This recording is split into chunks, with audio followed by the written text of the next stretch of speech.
才妻子做梦都没想到，他只是将我的位置让给了他的白月光，我就带着儿子假死，彻底消失在他的世界。可家宴上，他又忽然想起了我。冷战这么久了，他也该消气了吧？一旁的白月光立马附和道：是啊，毕竟你们孩子还那么小，萧凡哥怎么可能真的和你置气？先生去哪儿了？管家看了眼唐三，满脸悲痛地说道：小姐，先生和小少爷3天前就已经离世了。话音落下，向来高高在上的女总裁瞬间瘫倒在地，像疯了一样拍打着自己的脑袋。全魔都人都说我是只癞蛤蟆，死缠烂打的追了柳如烟8年，最终才成了她的丈夫。可他们却不知道，5岁的柳如烟曾拿着妈妈的戒指，信誓旦旦地说长大了要嫁给我。15岁的柳如烟瞒着所有人，在心口纹下了我们2人名字的缩写，并郑重承诺此生非我不嫁。18岁时，柳如烟拼死冲进火场将我救出，自己却被坠落的房梁砸中了脑袋。手术前，医生说她有失忆的可能，柳如烟却微微一笑，取下自小戴着的佛珠戴在我的手上。萧凡，死亡都不能把我们分开，更何况是小小的失忆。你等着我，我一定不会忘了你的。记得戴好佛珠，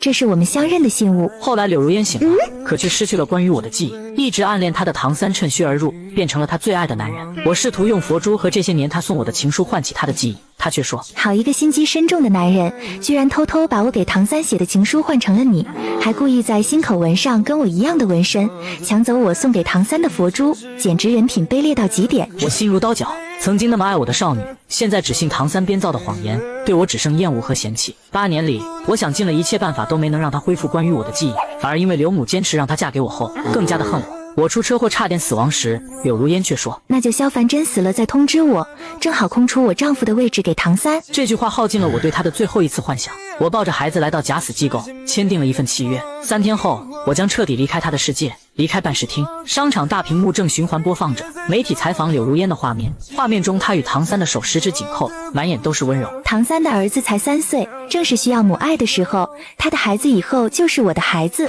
我会把他培养成一个优秀的人才。柳如烟的回答引起围观路人的疯狂尖叫。冷面女总裁放着自己的亲生儿子都不管，把离婚初恋的孩子当成宝一样，好深情好专一啊，羡慕死了。笑死，那个舔狗萧凡天天说自己才是刘总曾经最爱的男人，以为自己照顾了刘总几年就能赢得他的心，人家2个才是真爱，当了那么久舔狗，做了上门女婿又怎么样？萧凡那个心机男谁知道怎么上位的，刘总压根就没正眼瞧过他好吧。众人的冷言冷语如一柄锋利的剑，将我的心扎得千疮百孔，痛到无法呼吸。怀里儿子的哭声打断了我的思绪，不再理会其他，我快步走进旁边的商场，四处寻找母婴室给孩子喂奶粉，却刚好撞见柳如烟陪着唐三和他的儿子逛商场。柳如烟的脸上满是宠溺的笑容，看见我的那一刻，柳如烟脸上的笑容瞬间消失，语气冰冷道：萧凡，你一天到晚除了满世界打听我的行踪，哭着求我回家，就不能干点正经事？如烟，你不要这么凶。萧凡哥出车祸刚出院不久，身体还很虚弱，现在正是需要人关心的时候。唐三宣誓主权，扳搂着柳如烟的腰，笑容温和。既然萧凡哥来找你了，要不你今天就跟他回家吧。你们的宝宝都快1岁了，你这个做母亲的一次都没抱过，着实有些不妥。不需要，那个孩子只是我给长辈交差的工具而已，根本没资格让我抱。柳如烟说完，一脸宠溺地摸了摸一旁小男孩的脑袋。我望着柳如烟的脸，内心一阵酸涩。好在3日后我就能彻底离开他的世界了。儿子的哭声越发焦躁，我心急如焚，一把推开挡路的唐三，冲进道路尽头的母婴室，喂完奶粉，安抚好儿子。我走出母婴室，柳如烟抱着唐三在长椅上休息，唐三额头贴着创可贴，一脸得意看着我。如烟，你千万别怪萧凡哥，他只是着急孩子才不小心推了一下我，绝对不是故意的。他就是故意的，这个家伙明知道你是靠脸吃饭，还推倒你，简直用心歹毒。见我出来，柳如烟厉声呵斥道：萧凡，赶紧滚过来给唐三道歉。唐三嘴上推辞，眼底却尽是得意之色。我不带任何情绪地看着2人，取下手上戴着的佛珠递到柳如烟面前。今天是我冲撞了他，那就用这个赔罪好了。见状，柳如烟眼里闪过一丝疑惑。萧凡哥，万万使不得啊，这可是你最珍爱的东西，你快收起来，我的脸真的没事。柳如烟压下心底忽然生出的一丝不安不悦，皱眉道：萧凡，你又想耍什么花招？之前我让你把佛珠还给唐三，你1哭2闹3上吊，宁死不屈，怎么今天突然就愿意了？我没耍花招，只是不想要他了而已。我抱着孩子准备离开，柳如烟却伸手拦住了我。你别以为玩这种以退为进的把戏，我就会跟你回家，你做梦。我没有回答，绕过2人离开了商场。看着我的背影，柳如烟感到一阵不安，却又说不出来是哪里。她将佛珠细细擦拭干净后，递给了唐三。唐三，这是我最宝贝的护身佛珠，现在物归原主，可别再弄丢了。如烟，凡哥好像生气了，要不你回去哄哄吧。他生不生气与我何干？不用管他，我们走。回到家，我指挥着管家将这些年送给柳如烟的礼物全都打包搬了出来，有价值几十万的手表、字画，还有136套高定礼服，以及那238封我视如珍宝的情书。都8年了，如果他真的那么爱我，又怎么会没有一点记忆？我压下心底的苦涩，取下手上的婚戒，丢进纸箱里，一把火点燃了所有物品。管家见状，语气焦急道：“先生，那可是小姐16岁那年亲自给您打磨雕刻的兰花婚戒，丢不得。还有这些礼物和情书，都是小姐曾经最珍爱的东西，您这么烧了，她会疯掉的。求您再给小姐点时间吧，她那么爱您，一定会恢复记忆的。不管她会不会恢复记忆，我都不要她了。我爱的柳如烟早就死在了16岁，再也回不来了。”火光冲天，照亮了我清冷的眼睛，里面蕴含着铺天盖地的悲伤，更多的是对未来的憧憬。62个小时后，我将带着儿子彻底消失在他的世界，什么都不会留下。晚上，我正准备哄儿子睡觉，却忽然发现宝宝浑身滚烫，我神色骤变，急忙抱着孩子往外跑。正当我焦急万分拦车时，一辆熟悉的豪车向我驶来。停车，柳如烟，快停车！我顾不得计较跟他的恩怨，拼尽全力敲打着车窗喊道：“柳如烟，快让我上车，咱儿子发高烧，需要去医院。”柳如烟摇下车窗，眼神冷漠地盯着我。真是诡计多端，怎么见我迟迟不肯回家，现在又想用孩子病了来骗我？我急得满头大汗，嗓音颤抖地恳求道：“我没有骗你，儿子真的发烧了。柳如烟，我求你了，快带我去医院，宝宝身上可是流淌着你的血，你就一点都不心疼吗？”他只是我给长辈交差的工具而已，也配让我心疼？柳如烟一脸温柔地看向一旁的小男孩。唐三，虽然轩轩不是我生的，但是他长得好像你，我真是爱死他了，想把全世界最好的东西都给他。唐三满脸得意地看了我一眼，假惺惺地说道：“如烟这里不好打车，要不你就让他们上来吧，我额头的伤过几天就好了，没事的。”你这个傻瓜，都被萧凡坑了多少回了，怎么还不长记性？我们要带轩轩去医院补牙，没时间给他浪费。开车。随着车子扬长而去，我的心一寸寸变冷。将孩子送进抢救室后，我拿着缴费单来到缴费处。因为孩子是早产儿，用的都是进口药，我婚后就辞了工作，专心在家照顾柳如烟，仅有的20几万存款全都花在宝宝身上，如今身上所剩无几。不得已之下，我再次拨通了柳如烟的电话。让我没想到的是，接电话的竟然是唐三。萧凡，有什么事吗？如烟这会正在陪轩轩补牙。还不等我开口，里面传来手机落地的声音：“如烟，你是肩膀不舒服吗？坐着别动，我给你按摩一下。”我失望地挂断电话。一旁的医生看出了我的难处，掏出自己的银行卡递了过去。萧先生，我先帮你垫付吧。谢谢你，林医生，等我卖了婚房就还你钱。钱的事你不用急，你儿子当时早产，差点没命。他的命可是我们科室奋战了1天1夜才救回来的。你车祸刚出院，不能太劳累，好好养身体，别做傻事。谢谢林医生，为了儿子，我也会好好活下去的。对了，萧先生，我们医院新研发成功了一款特效药，这个药能修复受损的脑神经，应该能让刘总尽快恢复记忆。您要不要告诉他？先别告诉他，等后天宝宝生日宴后你再告诉他。2小时后，儿子的高烧终于控制住了，医生说再晚10分钟，宝宝可能就会因高烧变成脑瘫。我一脸后怕，紧紧抱着儿子。柳如烟，你这样的人何止不配当母亲，甚至根本不配为人。我要让你在记忆恢复之后，痛悔今日的所作所为，要让你再也见不到我们父子，让你夜夜忍受是心之痛，永远受良心谴责。我抱着孩子下楼取药，却没想到在电梯里又遇到了柳如烟3人。唐三，你不用替我省钱，给孩子补牙就用最贵的材料，10万8万对我来说就是一个包的钱而已。谢谢老婆对轩轩这么好。3人有说有笑，看到我后，唐三神色不自然地笑了笑。萧凡哥，你家小天没事吧？我看你脸色很差，要不让如烟先帮你照看会孩子。他也配让我看孩子？柳如烟冷哼一声道：“萧凡，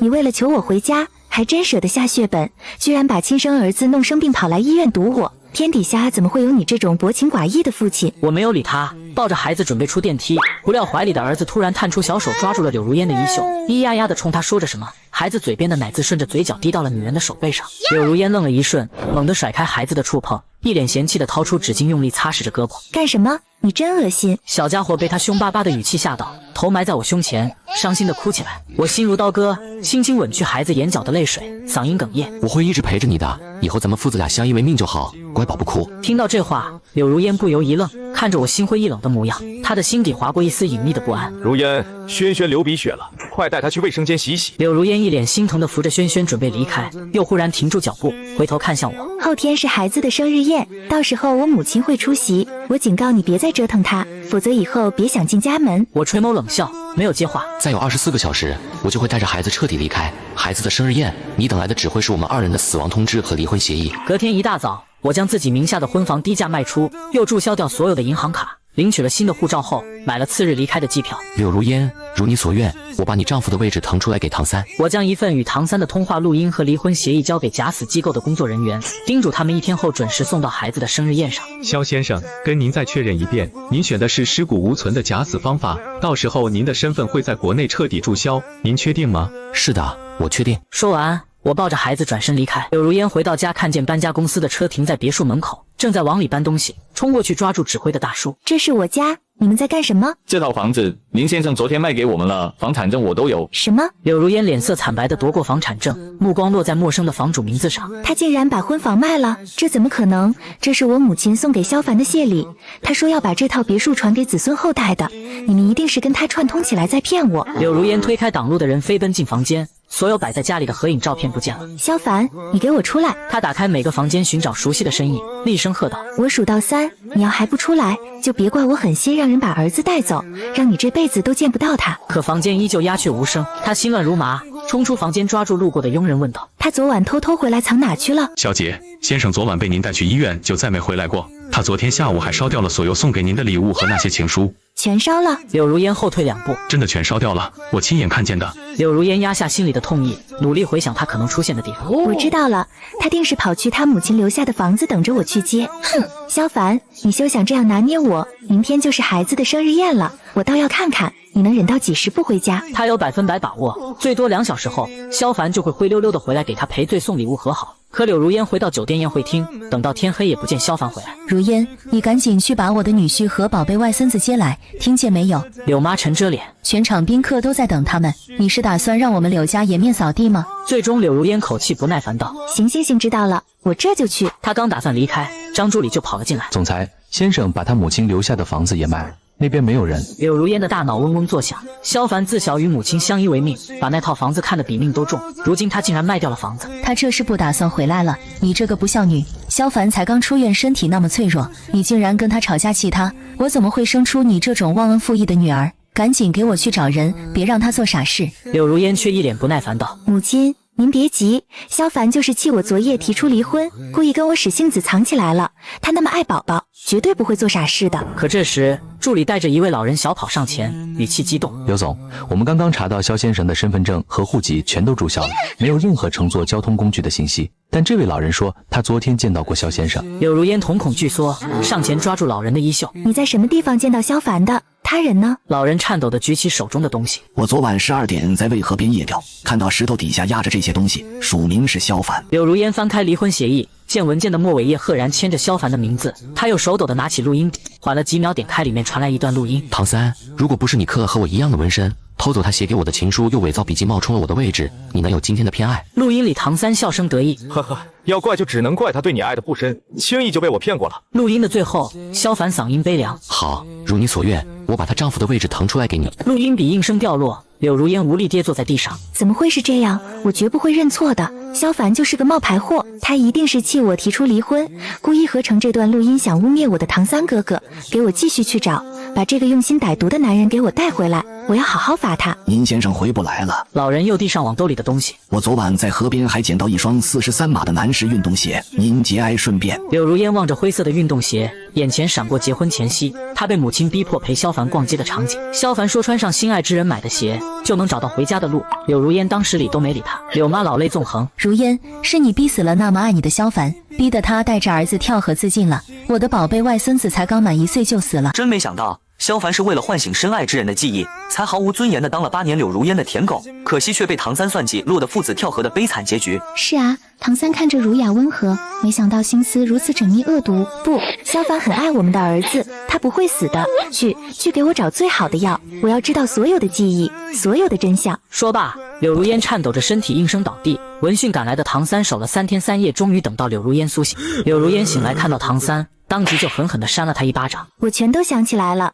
是你顶替了萧凡的位置，是你这个渣男刻意挑拨，让我误会了他整整8年，逼得他带着我儿子跳河自尽。唐三的右脸被他打得肿起来，演都不演了，怒斥道：难道这件事你就没有责任？你若真的爱萧凡，怎会轻易被我蛊惑？真正让他绝望的人，害死他们父子的人是你。柳如烟神色大痛，捂着胸口跪倒在地，耳边响起无数声音：如烟，这双灰色运动鞋你给我买好不好？我以前的鞋子全是你买的，穿着舒服又好看。如烟，这是你最爱喝的山药排骨汤，尝尝看能不能想起点什么。这8年，萧凡为了他不惜放弃年薪100万的工作，甘愿在家做一个家庭主妇，只因为他做过2次开颅手术，身体元气大伤，需要营养。可他每次都倒掉他精心准备的饭菜，从没有给过他一个好脸色。柳如烟还把唐三带回家里，气得萧凡眼睛通红。想到这，柳如烟抬起泪眼，一字一句道：“不，我的萧凡很坚强，绝不会就这么死掉的。等我找到他，再让你这个恶毒的渣男给他好好赔罪。”柳如烟、唐三和萧凡3人的纠葛一夜之间传遍大江南北，网友们怒骂唐三心机深重，用心歹毒，纷纷留言要求此人滚出娱乐圈。一时间，唐三的所有广告代言和出演的电影全部下架。柳如烟对唐三恨之入骨，唐三只得带着他儿子流落街头。柳如烟也没好到哪里去，她被网友们扣上薄情女的帽子，被骂得狗血淋头。柳氏股份因此暴跌，董事会决定将柳如烟踢出董事，减少损失。这场痛骂渣女和男小三的热搜新闻足足持续了1个月，还热度不减，让远在不丹的萧凡每天打开手机新闻都能刷到。萧凡如今已经改名为方哲，有了自己的户外用品店和心爱的儿子，平日里没事在网上炒股，日子过得简单而平静。时光飞逝，转瞬就是1年。这天他一大早带着宝宝在医院体检，意外在电梯里遇到了容颜姣好的林医生。女人神色定定地望着他，忽然红了眼眶。萧凡，许久不见，你还好吗？你认错了，我叫方哲。萧凡说完准备离开，却被他挡住去路。虽然你把头发烫了，还去掉了右眼下方的泪痣，但我还是认得出你。你放心，我不会把遇见你的事儿告诉刘总，只是站在朋友的角度，想尽可能的帮你。萧凡想起他在医院帮自己垫付医药费的场景，停下脚步道：“我的身份，请你一定帮我保密。你把银行账号给我，我把你垫付的医药费转你。”林医生递上手机，笑得娇媚：“没事儿，钱不着急，你加我微信，以后宝宝有什么不舒服，给我打电话就好。”好，谢谢你。就在萧凡刚要离开，林医生突然开口：“萧凡，我是因为你才选择学医的，你还记得吗？”因为我怎么一点都没印象？林医生一边说着，一边挽起自己的袖口。真服了你，当时你还给我胳膊写过字，结果忘得一干二净。萧凡抬眼望去，瞳孔微震，只见他的右手臂上赫然写着“救死扶伤”4个大字。他望着这些熟悉的字，猛然想起一件事：10岁那年，萧凡得病住院，认识了一个因为跳舞而摔伤腿的小女孩。他做完手术那天躺着休息，小病友从窗户翻进来，递给他一盒蝴蝶。萧凡，我得走了，这盒蝴蝶送你玩，希望它能给你带来快乐。我长大以后要当医生，研发出最厉害的止疼药，让你不再忍受病痛折磨。我夸赞他有志向，用记号笔在女孩的手臂上郑重写了“救死扶伤”4个大字。林婉婉抚摸着手臂上的字，柔声道：“萧凡，你说过的话我一直记得，所以我拼命学习，坐稳了年级第1的宝座。希望你在看到成绩榜的时候能想起我。我进了校舞蹈队，每天刻苦练习，希望你能在看元旦舞蹈节目的时候想起我。我还每天在学校天台放飞一大盒蝴蝶，希望你在看到蝴蝶飞舞的时候想起我。”说到这里，他神色黯然。可你忘了我，眼里只看得见柳如烟。对不起，我不知道你为我做了这么多事。柳如烟说蝴蝶是她为我放的，我就信了。蝴蝶明明是我放的，这个心机女。那天下课，我本打算告诉你小时候的事儿，结果被柳如烟阻拦，我俩因此打了一架。也正因为那场斗殴，她背了处分，我被迫转学，再也没机会能见你。说到这里，林婉婉眼角的泪止不住的滑落。没事，所有的伤痛都会过去，我会好的。那以后有机会，我再看你跳舞。好。之后，林婉婉每天都会来萧凡的户外用品店，两人无话不谈，相处越来越亲密。萧凡的户外用品店经过他的包装和改造后，生意也蒸蒸日上。婉婉，你真的好厉害，直接让我的店扭亏为盈。我想送你份谢礼，你想要什么？林婉婉思索片刻说道：“想要你陪我参加后天的高中同学聚会，可以吗？”可以。隔日，两人乘坐飞机回国。同学聚会晚宴上，萧凡搂着林婉婉一出现在会场，就成了全场的焦点，众人围上前议论纷纷。林大校花，你这是找了个初恋的替身，长得跟萧凡还挺像。他不是萧凡，他叫方哲。今天聚会所有费用我承担，大家吃好玩好。话音落下，现场气氛更加热烈。席间，萧凡出来上卫生间，迎面在走廊上遇到了为求生计不得已当保洁的柳如烟。萧凡心里一沉，转身离开就被柳如烟挡住。柳如烟的手死死抓着他的衣袖，眼角眉梢都忍不住颤抖着。萧凡，你没死，原来你没死。柳如烟神色狂喜，扑进他怀里，眼泪狂涌而出。我还以为你跟孩子坠河而死，尸骨无存，没想到你们还活着，没有死。你放开我，我不是你死去的丈夫，我叫方哲，是林婉婉的男朋友。明明就是你，萧凡，你知不知道你走的这2年我是怎么过的？他灰头土脸的，完全没了当年的意气风发。不一会儿，一道白色身影冲过来，将柳如烟拉开。萧凡和孩子早就被你逼死了，这是我的男朋友方哲，你别再发疯了，赶紧滚。柳如烟摇晃着站稳身体，目光灼灼道：“你少糊弄我，这就是我的萧凡。他紧张的时候耳朵会红，生气的时候头发会气得飘起来。怎会是另一个男人？你疯了吧？林婉婉脸色阴沉，挡住他上前的步伐道：萧凡临死前在离婚协议书上签了字，他带着孩子走了，不要你了，知道吗？再来骚扰我男朋友，我见一次打一次。这就是我的萧凡，对不起，萧凡，当初我失忆后错把唐三当成了你，做了很多错事，你回我身边来好不好？我以后会好好补偿你的。萧凡完全当他是空气，搂着林婉婉的腰道：婉婉，我们走。就这样，萧凡和林婉婉顺理成章在了一起。这天，萧凡正跟着林婉婉去见他的父母，期间柳如烟发来几百条消息，苦苦哀求想要萧凡回来，说已经对唐三严惩，还承诺只要萧凡肯回头，就将柳氏集团10%的股份转给他。萧凡直接将他拉黑，换了张鑫电话卡。见家长的过程很顺利，林婉婉的家人并没有因为他离婚带孩子给脸色看，反而关怀备至十分客气。就这样，我和林婉婉很快就举行了婚礼。婚礼上，司仪让我们互换戒指，喝了交杯酒。一抬头，猛然看到门口站着的柳如烟，她面色憔悴，神情有些恍惚。我没再管她，继续进行着我们的婚礼。多年后的一天，秘书告诉我，自从看到你结婚后，柳如烟就开始发疯，被政府送到精神病院治疗，嘴里还一直嘟囔着：萧凡，对不起，萧凡，对不起。我听到这话只觉得可笑，或许从柳如烟冒充林婉婉的那一刻起，就注定是这样的结局了吧。